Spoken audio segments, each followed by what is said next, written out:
Ante todo, doctor, le agradecemos infinitamente que nos permita hacerle esta entrevista y nos alegra inmensamente saber de que usted está mucho mejor de salud y además sigue bregando en aras de los intereses del pueblo, de la sociedad y de la nación. En primer lugar, muchas gracias a ustedes por la oportunidad y por las palabras vertidas que nos hermanan frente al mundo en el que nos desenvolvemos.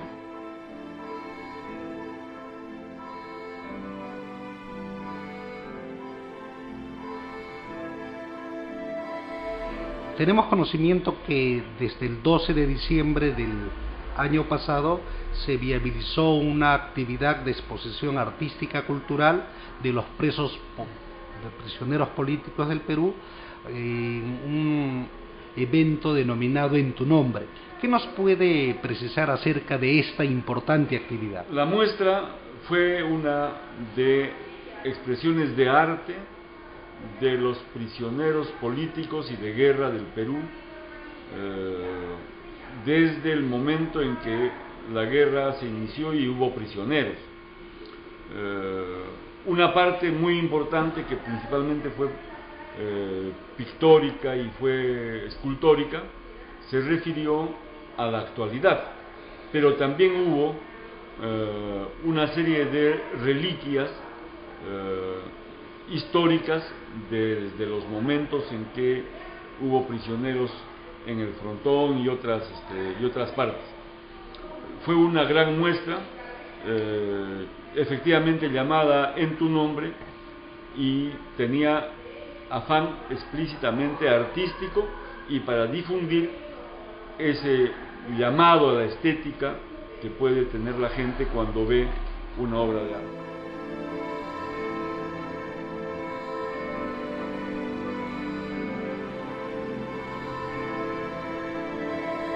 La muestra era organizada por los familiares de los presos políticos y prisioneros de guerra. Ellos invitaron a la prensa e hicieron un contrato con una empresa que es incluso dirigida por un artista vinculado a uno de los partidos que nosotros consideramos de derecha, que es aprista, el Sabarín, pero que tiene la virtud de que junto con el hecho de hacer un restaurante, también tiene una galería donde se exponen obras de arte permanentemente y adicionalmente se muestran obras de determinados artistas, como en este caso. La Constitución dice muchas cosas, pero cuando se trata de prisioneros políticos, la cosa cambia en el Perú porque el Estado peruano quiere imponer a los prisioneros políticos sanciones no impuestas en las sentencias y que no podrían ser impuestas, como por ejemplo el abstenerse de pensar, el abstenerse de expresarse, pero ya no solamente la expresión del pensamiento, sino incluso del arte, que no suscita solamente pensamiento, no solamente significa lógica, significa también la expresión artística, la emoción estética que pueda tener una persona frente a una obra determinada. Todo eso está protegido por la Constitución, pero está absolutamente avasallado por el Estado en la medida en que está controlado por una derecha vinculada a los Estados Unidos de Norteamérica.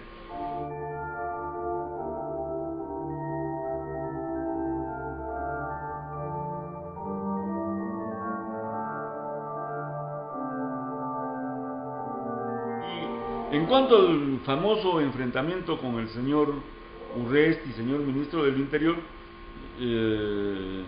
yo lamento mucho que él haya querido pasearse, como por su casa, como Pedro por su casa, en un lugar en el que no puede hacer. ¿Por qué? Porque realmente le está prohibido a la autoridad que vaya e interfiera el pensamiento y la expresión artística y su difusión. Y este señor fue incitado por algunos medios de derecha, como es el diario Correo, con el objeto de hacer ver que el ministro estaba atento a la situación. Y eso es parte del derecho penal del enemigo, porque se quiere penalizar el futuro el modo de vivir de las personas, etc. Eso ha sido ampliamente combatido en el megajuicio contra el doctor Abimael Guzmán por nosotros y nos hemos declarado enemigos del derecho penal del enemigo. Pero esa fue la ocasión muy importante en que se pudo expresar la táctica del proletariado, que viene a ser unir al pueblo contra la derecha en el país. La presencia del ministro es simplemente una imposición del poder de la derecha. Esa es la derecha. Y el problema ahora es unir al pueblo contra la derecha. Responsabilidad como ministro del Interior de hacerlo conocer. Volvió. Esto Movadef es Sendero Luminoso. Afectar el derecho de expresión de la opinión pública y principalmente del arte, y ha vuelto con el jefe de la DICOTE, la policía política del Perú. Señor ministro Urresti no solamente desenvuelve una especie de persecución a las actividades que van desenvolviendo ustedes, sino que la prensa hace un registro y esto como que es sistemático, no es un hecho aislado. En ese entendido, ¿cómo podríamos caracterizar al señor Urresti, no solamente actualmente como ministro, sino en su pasado político? Se tiene conocimiento, por ejemplo, que él de una u otra manera tiene todo un derrotero que lo cataloga como violentador de los derechos humanos. Incluso se le indilga de que él tendría marcada responsabilidad en el asesinato del periodista de la revista Caretas allá en 1988, Hugo Bustillos. Entonces, ¿qué otros elementos podríamos destacar del señor Urresti para que nuestros seguidores tengan un conocimiento más cabal de él? El aspecto es que el señor Daniel Urresti es un funcionario y nosotros por principio no estamos contra los funcionarios. Es un funcionario escogido por el Estado, como otros que han sido escogidos como ministros del Interior de este gobierno desde la época de Valdés, quien pergeñó un plan contra nosotros, plan que fue perfeccionado por el señor Pedraza, un abanquino abogado que fungía de defensor de los derechos fundamentales, y ahora nuevamente han vuelto a la versión militarista del asunto. ¿Por qué razón? Porque en el pensamiento de Ollanta Humala está que los militares son los guardianes socráticos de la democracia. Es decir, el pensamiento que tiene el gobernante es el pensamiento que tiene el funcionario. Y nosotros estamos contra el Estado, no estamos contra el funcionario. Lamentablemente el funcionario se pone en la situación en que se puso este señor porque es más papista que el Papa. Ahora, la trayectoria que tiene el señor Urresti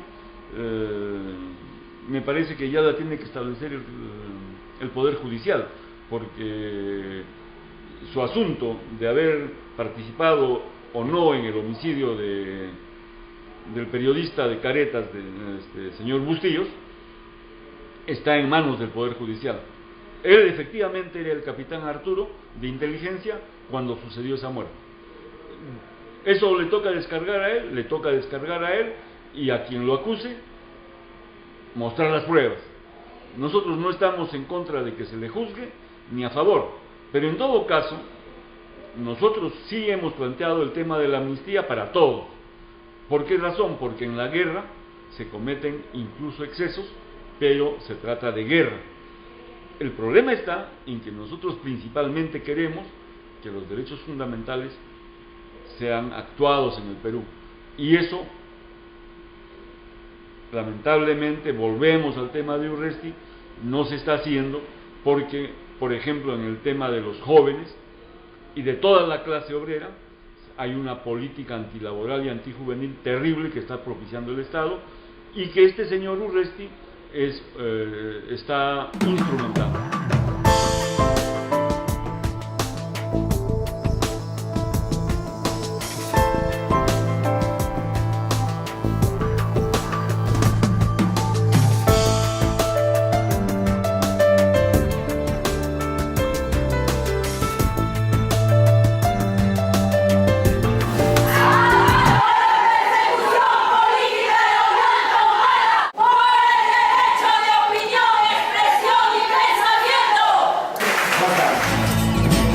los que viven con humildad, sin yugo, sin